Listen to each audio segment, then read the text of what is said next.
Welcome to my another blog. আজকে 30টা রোজা সম্পূর্ণ করলাম। তো শেষে আমার এক ছোটো ভাই, তার আজকে খাম নাই, তার ছুটি। তো তার লাগে চিন্তা করলাম জালমুড়ি খাইতাম। তো 3 দিন খাইলেছি জালমুড়ি। তো আতুরাভাবে যেভাবে বানাইছি এরকমই, এত বেশি পারি না। আর স্পেশালভাবে হলো ঈদের পিঠা। ঈদের পিঠা, নাইকলি পিঠা বানানো হয়েছে। আদম বাদুম যেমন পারো এমন বেটার মানুষ আর কীভাবে রানবো।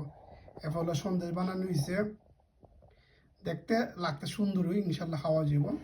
আর এটা হইলো তোমার কিতা কইটারে, ডিমের পিঠা গুলালুর মতো। যাক, আলহামদুলিল্লাহ সবকিছু রেডি। ইনশাল্লাহ সবাই ঈদ মুবারক।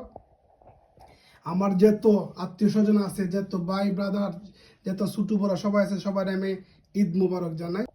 একটা খেলা হইব, একটা খেলার লাগে রেডি থাকবা। সবাই দেখবা যে লাস্টে যে ভিডিওটা দিচ্ছি বানাইয়া, এই ভিডিওর নাম উল্লেখ করছি না, এই ভিডিওর মধ্যে এইগুলো নাম আমি উল্লেখ